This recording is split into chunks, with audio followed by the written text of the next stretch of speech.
Magandang araw po. At syempre, nandito naman yung lingkod. And for today's video, nandito po tayo ngayon sa resort ng Gigat.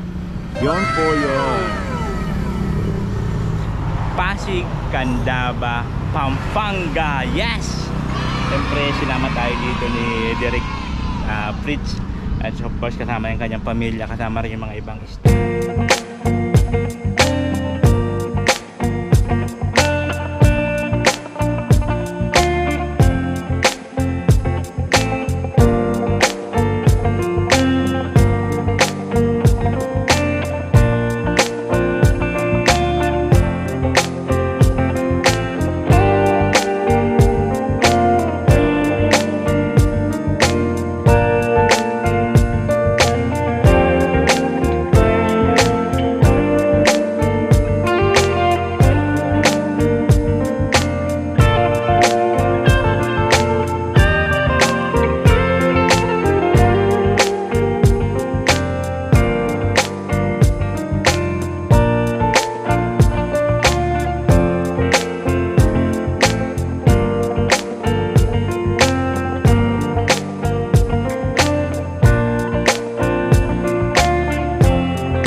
Napakalawak nito guys, hindi mo kakayanin ikutin ng ilang minuto lang, hihingaling ka.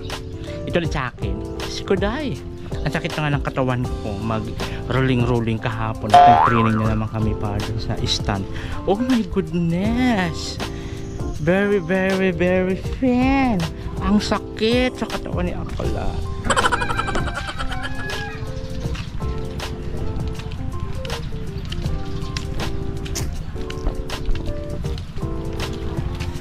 Marami silang cottages, marami rin sila mga pwede matuluyan if ever gusto nyo mag-overnight.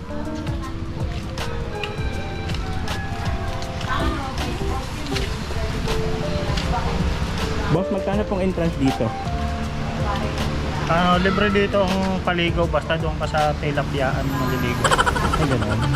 Entrance, hindi ko lang alam sir kung magkano entrance kasi puslit lang ako dito pumasok eh.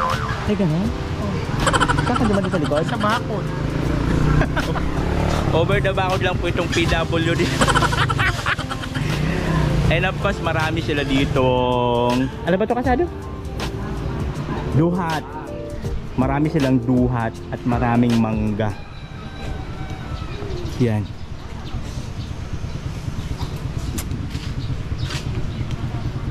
Ito na guys, kasama natin si Sir Chris, kasi itatanong natin sa kanya yung mga regarding dito sa loob para mayroon tayong idea sa lahat po ng mga viewers natin. Ayan, para mayroon kayong idea dito po sa anong resort ito? Gigat Resort. Yon, Gigat Resort, boss.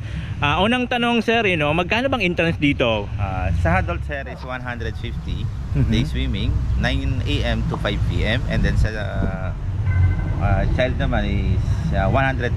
So may available tayo ng cottages, yung nasa doon sa may tabi ng swimming pool. Okay. Yung rate naman nun, yung sa single is 500, and then sa double is 1,000. May concrete benches din kami sir na yung rate naman po is 350. So may night swimming din kami sir hanggang 10 PM lang, mag-start siya ng 4 hanggang 10. And then, okay, wala siyang may overnight naman kami sa room. Nag-accommodate kami ng overnight. Sa room naman siya sir, may good for 2 packs kami is 2,150 overnight. Okay. Queen size yung bed, may sariling refrigerator sa loob, and then may sariling comfort room, okay. shower. So may room din kami na good for 16 packs kung may mga gathering tulad ng company o family na medyo malaki yung bilang, pwede kaming mag-cater sa kanila ng room accommodation. Ayun. So ito sir, itong function hall ba to? Ito, actually napasok ko na siya. Magkano ba ang ano niyan? Depende dun sa guest sir kung ilan po yung packs ng bisita, and then kung anong oras siya mag-i-start, anong oras matatapos. Okay. So pwede siya dito mga kasal, binyag, birthday, kahit ano. Apo, kahit anong event sir, pwede po. Ayun. So ayan po guys, so ito po yun, nagkaroon tayo ng idea kay Kuya Chris. Yes po. Ayan po, para po mayroon tayong idea sa lahat po ng mga gustong magpasyal dito sa Pampanga. Ayan. Dito po, So yung located po tayo dito sa Pasig, Candaba, Pampanga. Along the highway naman po, papuntang bypass sa Bulacan. Malapit din kami sa may Baliwag. Kung gusto nyo galing kayong Baliwag papunta rito, malapit lang po. searchable ba siya sa Google or Waze? Yes po.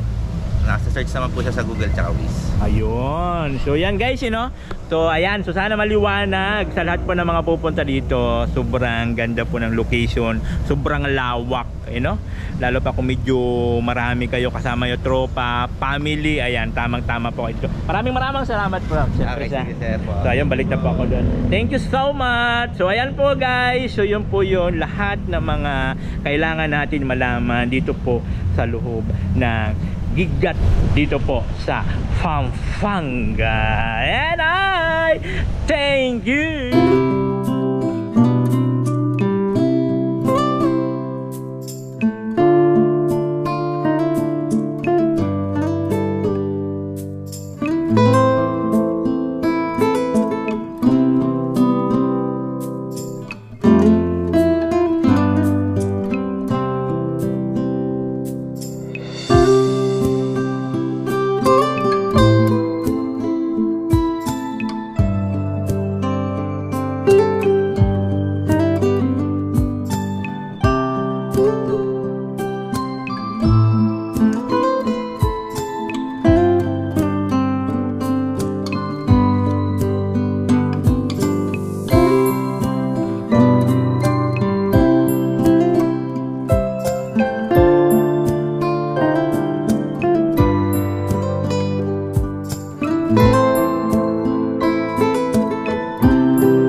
Pagtulong sa nangangailangan, di magsasawa. Net and Cute Vlog ang hanapin.